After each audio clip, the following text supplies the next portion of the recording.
নমস্কার বন্ধুরা, আজকের ভিডিওটা এখন থেকে শুরু করছি কারণ সকালের কাজ সমস্ত করে নিয়েছি। মুড়ি বাপি বাজার থেকে বেগনি এনেছিল, তো মুড়ি খেয়ে নিয়েছি আমরা তিনজনে। আর বাজার থেকে এনেছিল খাসির মাংস, তো তখন খাসির মাংসটা পাত্রের মধ্যে ঢালা হয়নি, মুড়ি খেয়ে নিয়ে একটা পাত্রের মধ্যে ঢেলে নিলাম। আমরা যেহেতু তিনজন, বাপি, বনি আর আমি, বাপি আজকে অফিস যায়নি, বালিখাত যেখানে কাজ করে আর কি, ওখানে যায়নি, আর বাড়িতেই থাকবে, সেজন্য খাসির মাংস এনেছে। বনি, আমি আর বাপি খাবো, সেই জন্য 650 গ্রাম মাংস এনেছিল।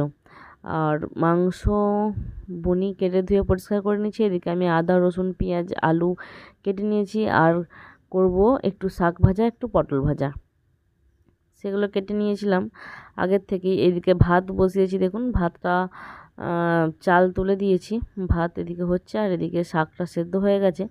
তো শাকটা নামিয়ে নিয়েছি। এখন নামিয়ে নেওয়ার পর পটলের মধ্যে, পটল ভাজবো আগেই বললাম, তো পটলের মধ্যে নুন আর হলুদ ভালোভাবে মাখিয়ে দিচ্ছি। নুন আর হলুদ ভালোভাবে মাখিয়ে নিলে ভালো হয়, একটু আগের থেকে মাখিয়ে রাখলে ভালো হয়। তো আমার হাতে সেদিনে সময় ছিল না বেশি, কারণ রান্না করতে অনেকটা দেরি হয়ে গেছিলো, তাই সঙ্গে সঙ্গে মাখিয়েই ভেজে নিলাম। সর্ষের তেল দিয়েছিলাম কড়াইয়ের মধ্যে, তারপরে পটলগুলো দিয়ে দিলাম, একটা ঢাকা দিয়ে দিলাম। 2 থেকে 3 মিনিট হয়ে গেলেই হয়ে যায়। এখন 2 থেকে 3 মিনিট ঢাকা দিয়ে রেখেছিলাম, তো একটু নরম হয়ে গেছে। খুন্তির সাহায্যে এদিক ওদিক উল্টে ভালোভাবে ভেজে নেব। বেশি লাল করে ভাজলে পটলের স্বাদ সেরকম থাকে না, অল্প একটু আলতোভাবে ভাজলে বেশ ভালো লাগে খেতে। বাপি ওটাই পছন্দ করে, তাই ওই রকম মতনই ভাজবো। তো পটলটা ততক্ষণে ভেজে নিচ্ছি, গল্প করতে করতে অনেক কাজই হলো।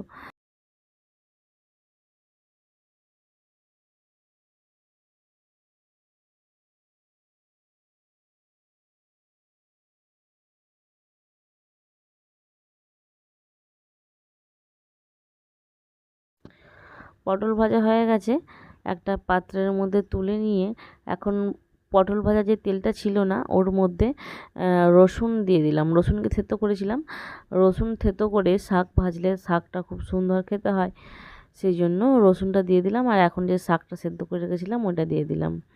এটা হলো পুনকো শাক। পুনকো শাক খেতে আমার বেশি ভালো লাগে, আমি অন্য কোনো শাক খাই না, তো বাপি সেই জন্য বাজার থেকে পুনকো শাকই বেশিরভাগ আনে। তো পুনকো শাকটা ভালোভাবে ভেজে নিচ্ছি। ভেজে নেওয়ার পর মাংস রান্না করার জন্য যে মশলাগুলো বেটে নেব। বনিকে বেটে দিতে বলেছিলাম, তো একটু বিজি ছিল, সেই জন্য আর মশলাটা বেটে দেয়নি, তাই আমি বেটে নিলাম। প্রথমে রসুন এবং আদা ভালোভাবে বেটে নিচ্ছি। তো রসুন এবং আদা ভালোভাবে বাটা হয়ে গেছে। সবটা তো আপনাদেরকে দেখানো সম্ভব নয়, তাই যতটুকু পারি দেখানোর চেষ্টা করি। আর এদিকে কড়াইটা ধুয়ে ভালো করে পরিষ্কার করে নিয়েছি। এরপর সর্ষের তেল দিয়ে দিলাম। খাসির মাংস সর্ষের তেল দিয়ে রান্না করলেই বেশি ভালো লাগে খেতে, সাদা তেলে রান্না করলে ভালো লাগে না, সেই জন্য পরিমাণ মতো সর্ষের তেল দিলাম। তারপর দিয়ে দেবো 5 ফোড়ন। 5 ফোড়নটা একটু গরম, তেল আর 5 ফোড়ন ভালোভাবে গরম হয়ে আসলে এরপর পেঁয়াজ কুচি দিয়ে ভালোভাবে ভেজে নেব। আর এদিকটা দেখুন ভাতটা ফুটে গেছে। আর 10 মিনিট পর ভাতটা নামাবো, ফ্যান ঝারিয়ে নেব। আর এদিকটা দেখুন পেঁয়াজটাও অনেকটা বাদামি বর্ণের ভাজা হয়ে গেছে।